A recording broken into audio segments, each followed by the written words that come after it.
Provision for restructuring important topic है।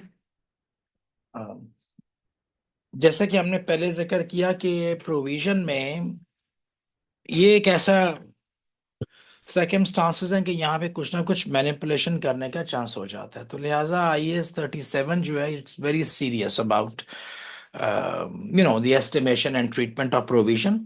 और restructuring के लिए तो खास तौर पे ज्यादा सख्ती है। So it says that one of the main purposes of IS 37 was to target abuses of provisions for restructuring. Clearly, it says that to stop or to prevent abuses of provisions for restructuring. Restructuring क्या होता है अभी हम इसको आगे चल के define कर लेंगे। Accordingly, IS 37 lays down strict criteria to determine when such a provision can be made. अब restructuring क्या है? हम में से बहुत से लोगों ने, हमें पता है, हम जॉब करते हैं ऑफिस में, ऑर्गेनाइजेशन में, कि जी रिस्ट्रक्चरिंग कर रहे हैं हम। तो सबसे पहले तो आप ये समझ लें कि क्या चीज रिस्ट्रक्चरिंग गिनी जाएगी और क्या चीज नहीं गिनी जाएगी। मिसाल के तौर पे आपने अपने डिपार्टमेंट्स में कुछ लोगों को शफल कर दिया, आपने कोई नई वैकेंसीज क्रिएट कर दी या कोई नया डिपार्टमेंट क्रिएट कर दिया, तो ये रिस्ट्रक्चरिंग नहीं है। आपने अपने ऑफिस की कोई बिल्डिंग वेल्डिंग चेंज कर दी, कोई फर्नीचर चेंज कर दिया, ये भी रिस्ट्रक्चरिंग नहीं है। तो सबसे पहले तो आप ये समझ लें कि रिस्ट्रक्चरिंग है क्या, और फिर हम उस रिस्ट्रक्चरिंग के लिए प्रोविजन क्यों क्रिएट करेंगे। क्योंकि प्रोविजन तो किसी ऑब्लिगेशन, किसी लाइबिलिटी के अगेंस्ट क्रिएट की जाती है। और फिर ये तीसरा सवाल आएगा कि कौन कौन उस रिस्ट्रक्चरिंग के लिए, अगर हमने प्रोविजन क्रिएट करनी ही है, तो कौन कौन से एक्सपेंसेस को हम रिस्ट्रक्चरिंग के लिए अलाउड हैं। तो ये तीन सवाल हैं। पहले, रिस्ट्रक्चरिंग की कैटेगरी में कौन कौन से इवेंट्स आएंगे। दूसरा, अगर हम रिस्ट्रक्चरिंग कर ही रहे हैं तो ये हमारा अपना इंटरनल मैटर है, इसके लिए क्या लाइबिलिटी, क्या ऑब्लिगेशन खड़ी हो रही है हमारे लिए कि हमें कोई प्रोविजन बुक करनी पड़े। और अगर बुक करनी पड़ती भी है तो कौन कौन से एक्सपेंसेस होंगे। तो पहले तो आप ये समझ लें कि रिस्ट्रक्चरिंग है क्या। IS 37 defines restructuring as the program that is planned, controlled by the management, and materially changes one of the two things. Number one, the scope of the business undertaken by an entity, और number two, the manner in which that business is conducted. ये दो चीजें अगर change हो रही हैं, कि या तो आपके बिजनेस का स्कोप ही चेंज हो जाए, या जो तरीके से आप बिजनेस कर रहे हैं वो चेंज हो जाए, उसको हम रिस्ट्रक्चरिंग कहेंगे। मैं आपको एक, the manner in which that business is conducted, मैं आपको इसकी एक एग्जांपल दे देता हूँ। एक यूनिवर्सिटी है, हमेशा से फिजिकल क्लासेस करवाते थे। अब उस यूनिवर्सिटी ने डिसाइड किया कि वो ऑनलाइन जा रहे हैं, और उन्होंने फिजिकल क्लासेस को या खत्म कर दिया या बहुत ही कम कर दिया, और primarily they move to online. तो ये है the manner in which that business is conducted, कि how do you conduct the business. तो आपने अपना बिजनेस का पैटर्न ही चेंज कर दिया। या तो ये रिस्ट्रक्चरिंग है, या ये रिस्ट्रक्चरिंग हो सकती है कि आप तो एक स्कूल थे, कोई हाई स्कूल थे, और आपने जो है वो कहा कि जी हम इसके बाद यूनिवर्सिटी में भी जा रहे हैं। तो यहाँ पे भी रिस्ट्रक्चरिंग का कंसेप्ट आ जाएगा, क्योंकि आपने बिजनेस का स्कोप चेंज कर दिया। बाज दफा ये सवाल उठता है कि जी अगर कोई हम ब्रांच या कोई ऑफिस बंद कर रहे हैं तो क्या वो भी रिस्ट्रक्चरिंग आएगी, या हम कहीं पे कोई नई ब्रांचेस या नए ऑफिस शुरू कर रहे हैं, क्या वो भी रिस्ट्रक्चरिंग में आएगा। एक दो चार पांच ब्रांचेस, अगर आप एक बैंक हो, आपने किसी शहर में अपनी दो ब्रांचेस को, चार ब्रांचेस को, पांच ब्रांचेस को बंद कर दिया, ये रिस्ट्रक्चरिंग नहीं गिनी जाएगी।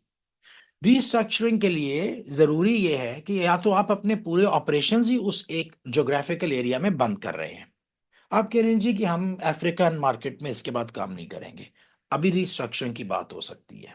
लेकिन एक दो ब्रांचेस को बंद करना रिस्ट्रक्चरिंग नहीं कहलाएगा।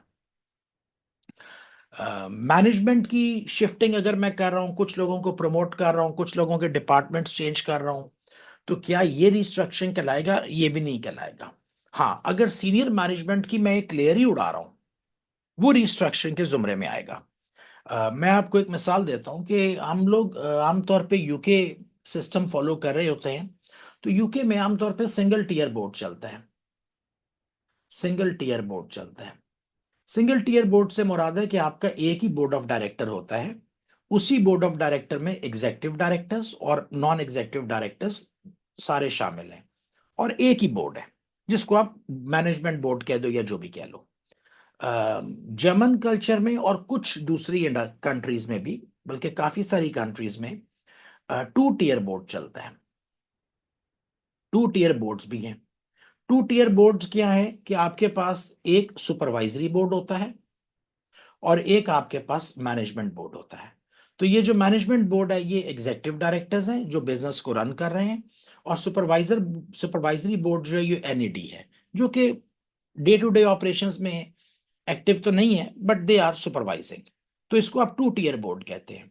अगर किसी पॉइंट पे आपने ये फैसला किया कि यार सुपरवाइजरी बोर्ड को हटा दो और कल से एक ही बोर्ड होगा, तो आपने सीनियर मैनेजमेंट की पूरी एक लेयर को ही खत्म कर दिया है। ये भी रिस्ट्रक्चरिंग की एग्जाम्पल में आएगा। तो मैंने आपको काफी सारी एग्जाम्पल्स बता दी। पहला तो ये है कि बिजनेस का स्कोप चेंज हो रहा है, और या आप कहते हो कि बिजनेस का जो मैनर है, the way the business is conducting, वो चेंज हो रहा है। ये दो मेन क्राइटेरिया हैं, और उसके बाद इसकी बहुत सारी एग्जाम्पल्स आएंगी। IS, the IS gives the following examples of events that may fall under the definition of restructuring. The sale और termination of line of business, ये भी रिस्ट्रक्चरिंग है। अब वो तो मैंने आपको दो प्रिंसिपल बता दिए ना कि जी बिजनेस का स्कोप चेंज हो रहा है या the way business is being done, manner change हो रहा है। आप कहते हैं जी सेल और termination of a line of business, आपने पूरी एक लाइन ऑफ बिजनेस से ही एग्जिट कर दिया है। आप एक कंपनी हो, आप फॉर एग्जांपल कोई ब्यूटी केयर प्रोडक्ट्स बनाते थे, हेल्थ प्रोडक्ट्स, चले मैं बता देता हूँ, जॉनसन्स एंड जॉनसन्स फार्मास्यूटिकल में भी हैं, हेल्थ में भी हैं, ब्यूटी केयर में भी हैं। तो इन्होंने कहा जी हम ब्यूटी केयर में से निकल रहे हैं, तो एक पूरी लाइन ऑफ बिजनेस से निकल रहे हैं। ये एग्जांपल हो सकती है रिस्ट्रक्चरिंग की, क्योंकि बिजनेस का स्कोप चेंज हो रहा है। The closure of business locations in a country or region, or the relocation of business activities from one country region to another. यानी एक दो ब्रांचेस बंद करने को रिस्ट्रक्चरिंग नहीं कहेंगे, लेकिन अगर कल को सिमंस कहता है जी हम एक फला एक्स कंट्री से निकल रहे हैं, इस एक्स कंट्री में हमने ऑपरेट ही नहीं करना, तो ये रिस्ट्रक्चरिंग के जुमरे में आएगा। Changes in management structure, for example the elimination of a layer of management, पूरी एक मैनेजमेंट की लेयर ही हटा दी, ये भी रिस्ट्रक्चरिंग के जुमरे में आएगा। Fundamental reorganisations that have material effect on the nature and focus of the entity's operations, कोई ऐसे आपने चेंजेस किए हैं जो कि बिजनेस के नेचर या फोकस पे, ऑपरेशंस पे चेंज करें। तो ये कुछ एग्जांपल्स हैं। अब सवाल यहाँ पे ये तो हमें समझ आ गई कि यार री रिस्ट्रक्चरिंग से मुराद क्या है। अब सवाल ये उठता है कि रिस्ट्रक्चरिंग अगर हम कर ही रहे हैं अपने बिजनेस की, आपने फैसला किया तो यार हमने एक लाइन ऑफ बिजनेस को खत्म करना है, या आपने फैसला किया कि हमने एक कंट्री से ही अपने एक्टिविटीज को खत्म कर देना है, तो मेरे ऊपर ऑब्लिगेशन क्या आ रही है, लाइबिलिटी क्या आ रही है। रिमेंबर पिछले लेसन में हमने कहा था two types of obligations, contractual obligation and constructive obligation. तो इसमें होता यह है कि जब आप रिस्ट्रक्चरिंग कर रहे हो ना, तो ऑब्लिगेशन हो सकता है आपके पास कुछ तो कॉन्ट्रेक्चुअल होंगी, क्योंकि आपने कुछ लोगों को टर्मिनेट करना है, और उनको टर्मिनेट करने के लिए आपको कुछ पेमेंट्स करनी पड़ेंगी। ले ऑफ जब आप लोगों को करते हो, टर्मिनेट करते हो, तो आपको कोई ना कोई उनको रिडंडेंसी पेमेंट्स करनी पड़ेंगी। ये आपकी एक ऑब्लिगेशन खड़ी होगी। हो सकता है कि आपको जब चीज़ों को, इक्विपमेंट को डिस्पोज ऑफ करना है, तो उसके नतीजे में भी कुछ आपके ऊपर खर्चे आएंगे। अ, ये भी एक एक्सपेंस रिस्ट्रक्चरिंग का हो सकता है। ऑब्लिगेशन ये तो आ रही है लीगल। इसके अलावा कॉन्ट्रेक्चुअल ऑब्लिगेशंस के अलावा कंस्ट्रक्टिव ऑब्लिगेशंस भी खड़ी हो जाती हैं बाज दफा। मिसाल के तौर पे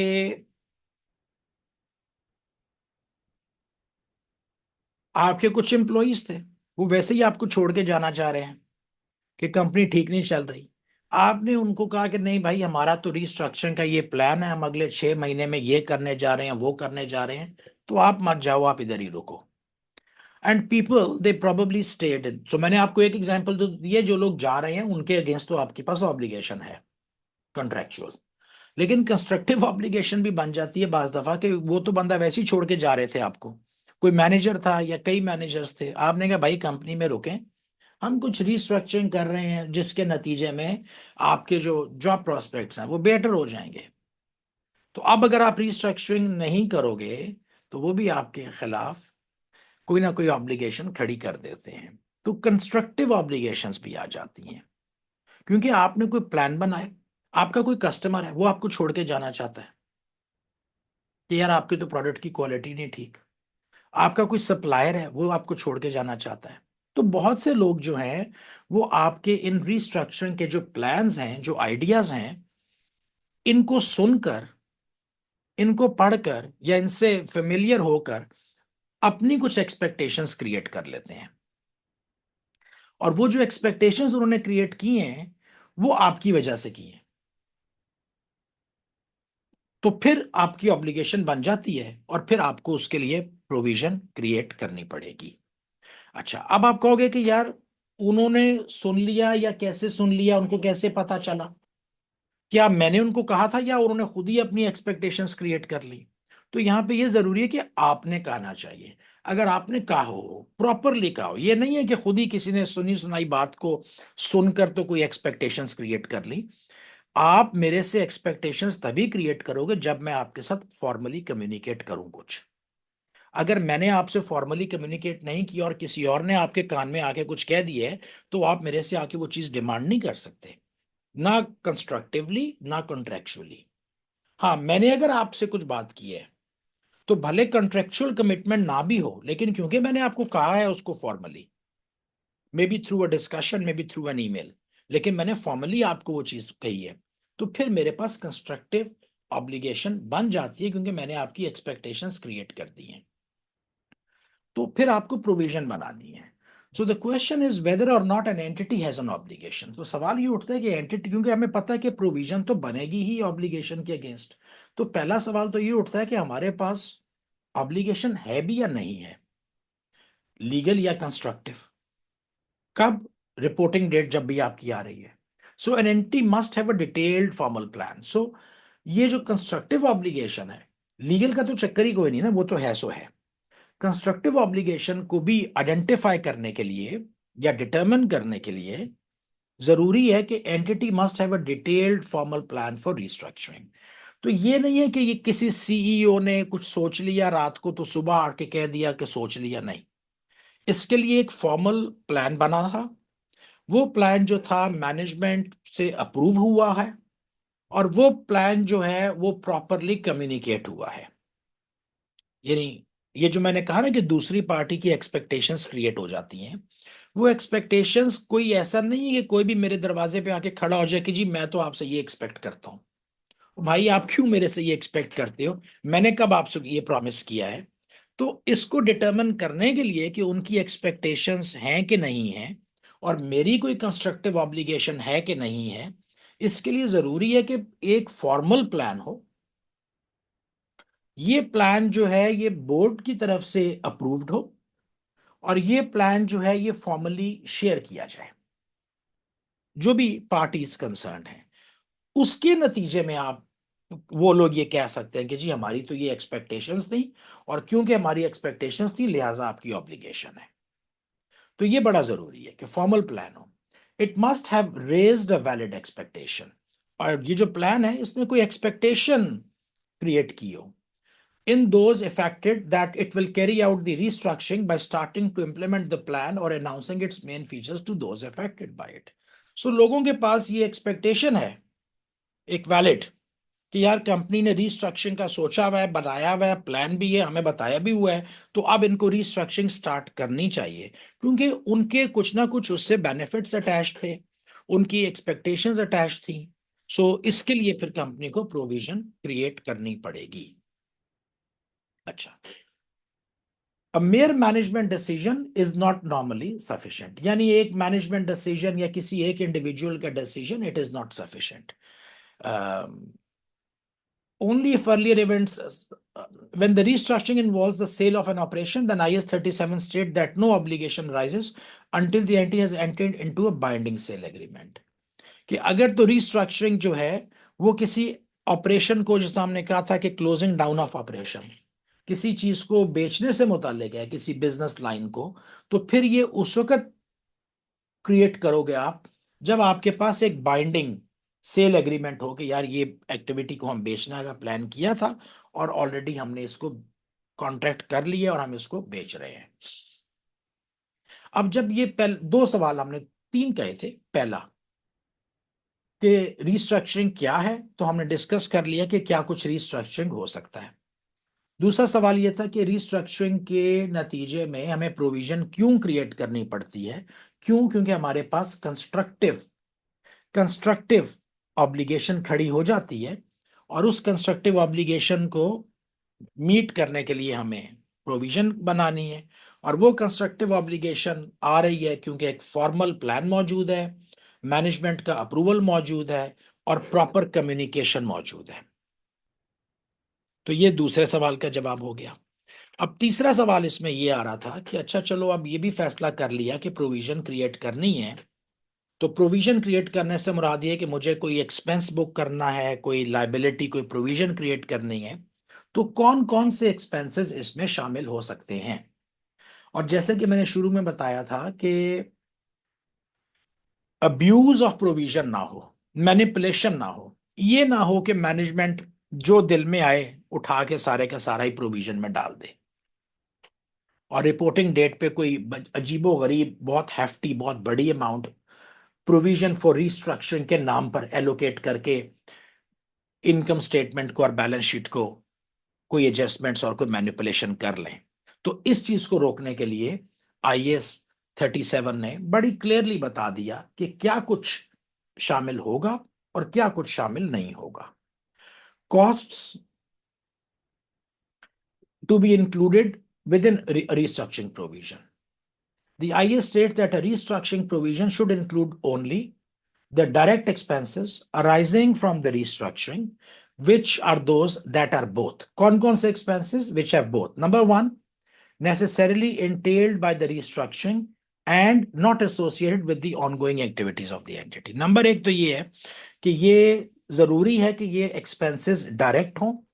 डायरेक्ट से मुराद है जो कि सिर्फ और सिर्फ इस रीस्ट्रक्चरिंग प्रोविजन की डिसीजन को लेने की वजह से आ रहे हैं. मिसाल के तौर पे ले ऑफ एक्सपेंसेस, आपने कुछ कॉम्पनसेशन एम्प्लॉइज को देनी है, तो ये कॉम्पनसेशन मैंने वैसे तो नहीं देनी थी, रीस्ट्रक्चरिंग का डिसीजन किया तो मुझे देनी पड़ेगी, तो लिहाजा ये डायरेक्ट एक्सपेंस है और ये जरूरी है, necessarily entailed by the restructuring, ये सिर्फ रीस्ट्रक्चरिंग की वजह से खड़ा हुआ है.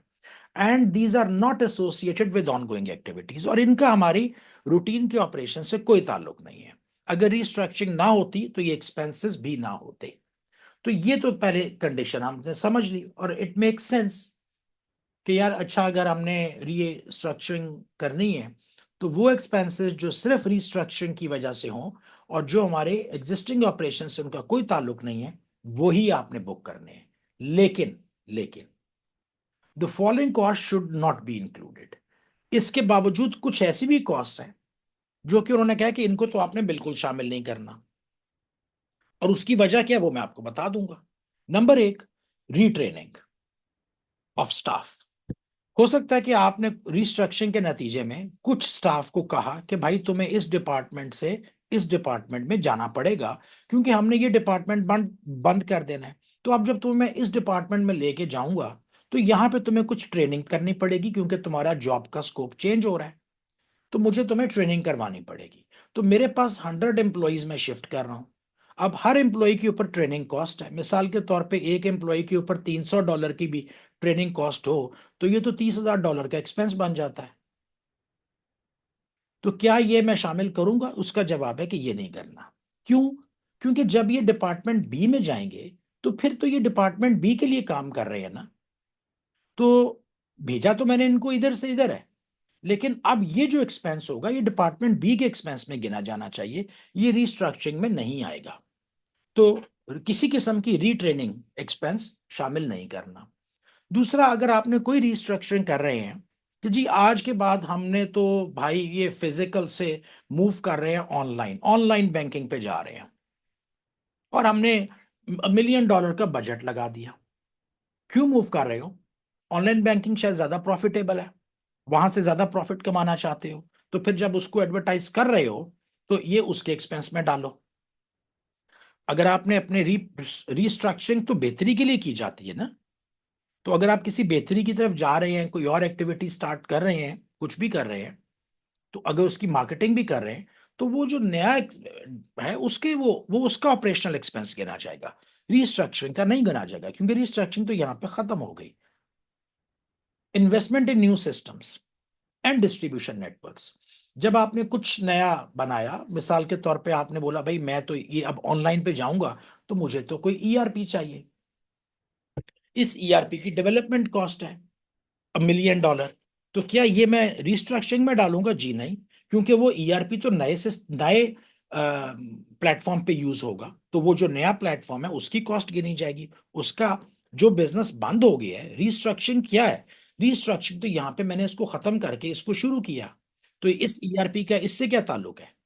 तो ये भी नहीं गिना जाएगा। तो ये तो तीन इन्होंने बड़ी क्लियरली बता दी। अब बाज दफा एग्जाम क्वेश्चन में कुछ ऐसी चीजें आपके सामने आ जाएंगी जिनको ये इन मिसालों में तो नहीं है, वो कोई यूनिक सिचुएशन आ गई, तो फिर आप बैठ के सोचते हो कि यार इसको शामिल करूं या ना करूं। तो सोचना हमेशा यही है कि यार ये जो एक्सपेंस है इसका क्या मुझे ये बंद करना है, तो मुझे पता है कि मैं बंद कर रहा हूं तो ये मुझे देना पड़ रहा है, लेकिन ये जो नया बिजनेस होगा क्या ये उसको स्टार्ट करने के वक्त या जो नया जो भी काम हो रहा है, जो आफ्टर रिस्ट्रक्चरिंग जो फॉर्म जो शेप होगी बिजनेस की, इसका उससे ताल्लुक है या नहीं? अगर इसका उससे ताल्लुक है तो फिर आपने इसको ऐड नहीं करना। मैंने आपसे कहा था कि रिडंडेंसी आपने देनी है, रिडंडेंसी कॉस्ट होती है और ये ह्यूज आएगी। अब ये वाला एक डिपार्टमेंट था, इसको मैं बंद कर रहा हूं और ये वाला नया डिपार्टमेंट है, इसको मैं स्टार्ट कर रहा हूं। तो जब मैंने कोई भी फैसला किया कि यार इसको मैं बंद कर रहा हूं, तो ये कुछ लोग थे जिनको कि मुझे फारिग करना है, इनको मुझे पेमेंट करनी है, इनका तो इस नए वाले से कोई ताल्लुक नहीं है ना, ये तो इसके थे, इसने उनको छुट्टी करा दी तो उसको पैसे देने पड़े, तो ये आप शामिल कर लीजिएगा। इसमें कुछ लोग ऐसे थे जिनको आपने इधर ट्रांसफर किया, जब आपने इनको इधर ट्रांसफर किया तो इनको यहाँ पे ट्रेनिंग देनी थी, तो अब वो जो ट्रेनिंग लेंगे तो उसका फायदा किसको देंगे? इसको देंगे ना, तो फिर ये रिस्ट्रक्चरिंग नहीं होगी, क्योंकि वो तो इसके रिलेटेड है, इससे तो उसका ताल्लुक ही नहीं है। तो ये आपने बस ऐसे ही सोचना है कि यार इस टाइमलाइन पे ये रिस्ट्रक्चरिंग से पहला का सिनेरियो है और ये बाद का सिनेरियो है, तो किधर किधर कॉस्ट को आपने किधर लगाना है। इसका ना थ्योरेटिकल टॉपिक आएगा, आमतौर पे आपको ये क्वेश्चन कभी भी जो है ना वो कैलकुलेशन पार्ट पे नहीं आएगा, नंबर्स नहीं आपसे पूछे जाएंगे, जब भी पूछा जाएगा एक्सप्लेनेशन ही आएगी। डिस्क्लोजर्स डिस्क्लोजर्स यहाँ पे लिख तो रहा हूं मैं थोड़ा सा, आमतौर पे डिस्क्लोजर्स बहुत डिटेल्ड होते हैं, ये तो कुछ भी नहीं है जो बताया गया स्क्रीन पे, लेकिन द गुड न्यूज इज कि आपके किसी भी एग्जाम में, एससीसीए के किसी भी एग्जाम में डिस्क्लोजर्स कभी नहीं मांगे जाते। तो एनीवेज, इसके जो डिस्क्लोजर हैं दो तरह के होंगे। एक, change disclosure of details of the change in the carrying value of a provision from the beginning to the end of the year, क्योंकि जब आप प्रोविजन बनाओगे ना, तो प्रोविजन हमेशा आपकी बिगिनिंग ऑफ द ईयर में होगी और फिर एंड ऑफ द ईयर में होगी। आपने प्रोविजन को हमेशा मेजर करना है, और अगर उस प्रोविजन में कोई चेंज आ रहा है, क्योंकि आपका एस्टिमेट चेंज हो जाता है during the year for any reason, क्योंकि आपने शुरू में सोचा हुआ था, पिछले साल मैंने प्रोविजन बनाई थी 1 मिलियन, तो इस साल के शुरू में वो 1 मिलियन ही ट्रांसफर हुई, ब्रॉड फॉरवर्ड 1 मिलियन आई, लेकिन एंड ऑफ द ईयर जाके प्रोविजन मेरा एस्टिमेट हो गया 1.1 मिलियन। तो ये जो 100,000 एक्स्ट्रा आया है मुझे इसको बुक करना है, तो इसको ऐसे ही बुक करूंगा कि डेबिट पीएनएल करूंगा एक्सपेंस को, और क्रेडिट कर दूंगा प्रोविजन को 100,000, ताकि मेरी प्रोविजन जो 1 मिलियन थी वो एड अप होकर 1.1 मिलियन बन जाए। तो अगर प्रोविजन इंक्रीज कर रही है तो डेबिट पीएनएल और क्रेडिट प्रोविजन यानी क्रेडिट लाइबिलिटी। और ये भी हो सकता है कि एंड ऑफ द ईयर में प्रोविजन कम हो जाए। अगर कम हो जाए तो इसको रिवर्स कर दूंगा, डेबिट प्रोविजन कर दूंगा और क्रेडिट पीएनएल कर दूंगा। तो आपने हमेशा प्रोविजन को एंड ऑफ द ईयर पे मेजर करना है और देखना है कि यार प्रोविजन बढ़ाने की जरूरत है या कम करने की जरूरत है। बढ़ाना हो तो प्रोविजन क्रेडिट हो रही है, कम करना हो तो डेबिट हो रही है, दूसरी साइड पीएनएल की होगी। Disclosure of the background to the making of provision and the uncertainties affecting its outcome। तो ये आपने बताना है कि यार ये प्रोविजन हमें क्यों बनानी पड़ रही है, बैकग्राउंड क्या है, हम ये रिस्ट्रक्चरिंग कर क्यों रहे हैं, इसकी जरूरत क्या है, and the uncertainties affecting it's outcome. क्योंकि ये जो कुछ भी है ये तो फ्यूचर के लिए ही है ना, ये यानी रिस्ट्रक्चरिंग तो किसी भी फ्यूचर के लिए आपका प्लान है। तो उससे मुतालिक अगर कोई अनसर्टेनिटीज हो जो कि मटीरियल हो, सिग्निफिकेंट हो, और जो आप समझते हो कि आपके शेयर होल्डर्स को या इन्वेस्टर्स को इंफॉर्मेशन पहुंचानी चाहिए, तो वो भी आप उसमें दे देंगे। कोई इसमें कोई चेकलिस्ट नहीं है 1 2 3 4। आपको खुद ही पता होना चाहिए कि यार ये चीज मैं चाहता हूं कि मेरे जो भी readers of the financial statements हैं, users of the financial statements हैं, मेरी बात उन तक पहुंचे। तो और हमेशा याद रखें, पर्पस ऑफ फाइनेंशियल स्टेटमेंट, मैं बैठा हुआ तो मेरी जॉब क्या है, एक कंपनी के मुतालिक जो भी इंफॉर्मेशन है फाइनेंशियल रिलेटेड वो मैंने आप तक पहुंचानी है। कैसे पहुंचानी है? Income statement, balance sheet, cash flow और इक्विटी, इन 4 स्टेटमेंट के थ्रू। और कुछ चीजें हैं जो कि इनके अंदर नहीं आ सकती, जगह ही नहीं है, बता ही नहीं सकता, तो वो फिर मैं अलहदा से बता देता हूँ डिस्क्लोजर में। डिस्क्लोजर नोट्स कितने हो जाते हैं? डिस्क्लोजर नोट के बगैर तो फाइनेंशियल स्टेटमेंट को पढ़ना बेसूद है। आप मेरे हाथ में कोई पीएनएल पकड़ा दो और कहो कि सर इसको पढ़ लो और इससे कुछ समझ लो, तो मुझे तो भाई उसमें से 1% ही समझ आएगा। क्योंकि 99% समझने के लिए जो है ना मुझे आपके डिस्क्लोजर देखने हैं। किसी भी अच्छे बिजनेस की फाइनेंशियल स्टेटमेंट 100 पेजेस पे तो चली ही जाती है, 100 पेजेस से ज्यादा भी होएगी। तो अगर 100 कह रहा हूं तो एक पेज तो आ गया बैलेंस शीट का, एक इनकम स्टेटमेंट का, एक कैश फ्लो का, एक इक्विटी का, और बाकी 96 पेजेस जो है ना वो डिस्क्लोजर के आते हैं। तो टोटल ये फिर मिला के 100 होते हैं। तो जब आपने मुझे हाथ में पकड़ाई बैलेंस शीट, तो आपने कहा सर ये बैलेंस शीट देख लीजिए। बड़े गौर से देख लिया, लेकिन सच्ची बात है समझ कुछ भी नहीं आया। यानी समझ तो आ गया हुआ है, लेकिन उसको डिटेल में समझने के लिए मुझे डिस्क्लोजर्स देखने ही देखने हैं। क्योंकि डिस्क्लोजर में जाके पता चलेगा, आपने बोला है कि जी मेरे जो एसेट्स हैं वो 10 मिलियन पे है, मेरा पीपीई 10 मिलियन है। अब मुझे क्या पता तूने कॉस्ट मॉडल पे किया या रिवैल्यूएशन मॉडल पे किया है, मुझे उधर जाके देखना है इम्पेयरमेंट लगी है कि नहीं लगी।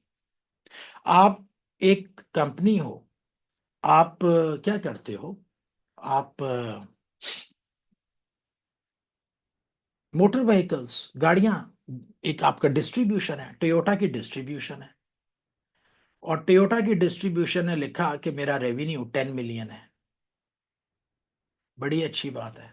अब मुझे क्या पता ये रेवेन्यू कहाँ से आ रहा है। अब टोयोटा का जो डिस्ट्रीब्यूशन है वो तो 3 तरह की सर्विसेज दे रहा है। वो कार की सेल कर रहा है, वो कार की सर्विस कर रहा है, रिपेयर्स, और वो इसके पार्ट्स को सेल कर रहा है।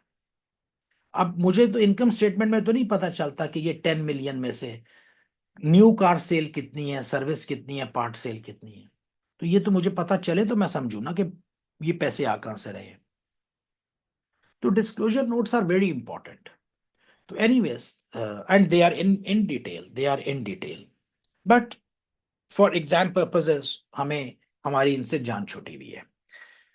Contingent liabilities and contingent asset, ये अगला टॉपिक है।